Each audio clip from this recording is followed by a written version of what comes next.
Masaganang umaga mga farmers, nandito tayo ngayon sa Longabelas Kalikasan Farm. Itong portion na to ay yung intercrop ng coconut and cacao production. Yan. In between sa mga coconuts merong tanim na cacao. Yan. Itong mga coconuts na to intended for tuba production, yung coco sap. Konti lang sila pero at least meron tayong showcase dito. Dito sa bandang dulo sinabayan ko ng mga saba at doon sa pinakang paligid sa pinakang boundary mga pili nut trees. Okay, ganda ng panahon kasi umulan kahapon. Medyo nakaka-recover yung mga kakao natin. Dito sa kaliwa, sinabayan ko ng naka-bags ng semento yung ube production. Yan. Pero ang laman niyan, hindi ordinaryong soil. Meron po siyang bio waste, yung compost. Tapos animal manure, yan, mga bulok-bulok, yan, bagong tanim siya. Yan, daming intercrops dito, ube, cacao, coconuts. Ngayon, ito naman yung simple design para magkaroon ng trillies na tinatawag, yung ube. Paglaki niya, gagapang kasi siya.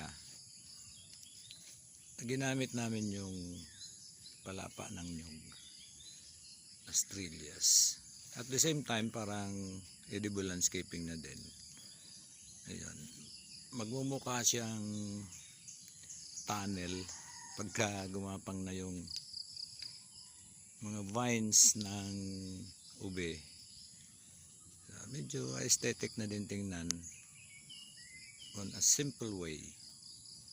Ayun. Nagagamit natin yung mga palapa ng nyug. Ayun. Meron siya dapat support dito, nakatali at mayroong support. Itong support na to ay madre de agua para nabubuhay at di nabubulok and mapagkukunan pa ng pagkain ng baboy at manok. Yun, nakatali, tapos katali din doon.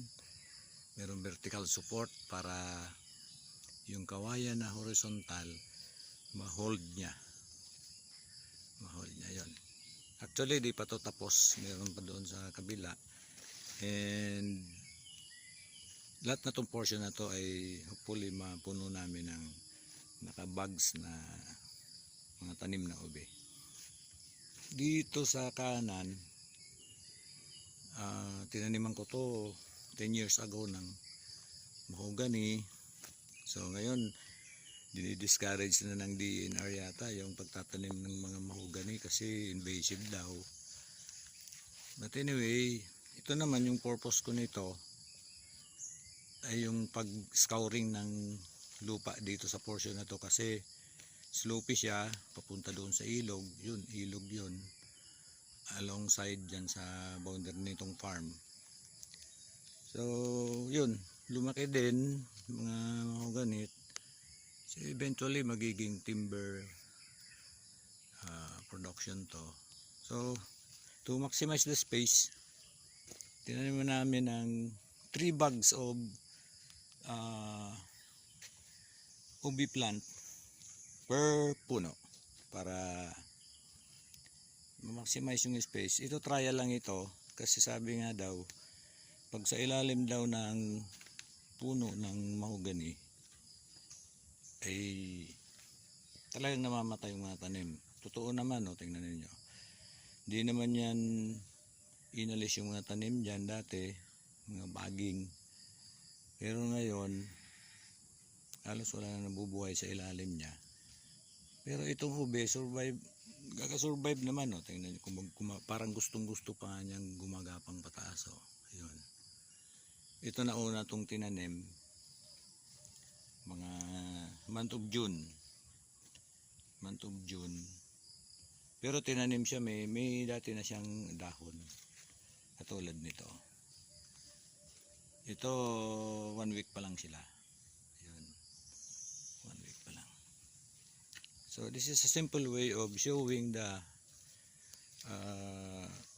kung paano maximize yung space ng farm natin. Kahit may malalaki ng puno, nakakaniman pa rin sa ilalim. And kahit may tanim na tayong nyog, kailangan may intercrop. Yun daw, kaya daw, yan ang reason daw kaya hindi umaasenso yung mga farmers natin. Kasi kapag may tanim ng nyog, parang doon na lang ayaw ng dagdagan.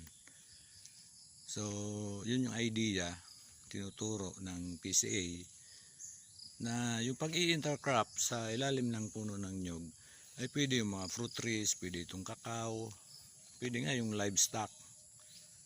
Ayan. So, maganda pang tingnan pagka puno ng tanim yung farm natin. Pero kung consider natin yung dapat lulusot pa rin yung init ng araw. Kasi kailangan yung init ng araw, kailangan ng tanim. Ayun. Mag-update ako pagka may mga dahon na tong ube. Sa tingin ko maganda titingnan din ito. Baka magdagdag dito ng mga tali horizontally. Ayan. Ganda ng huni ng ibon. Yun lang mga ka-farmers. Simpleng buhay, simpleng farmer.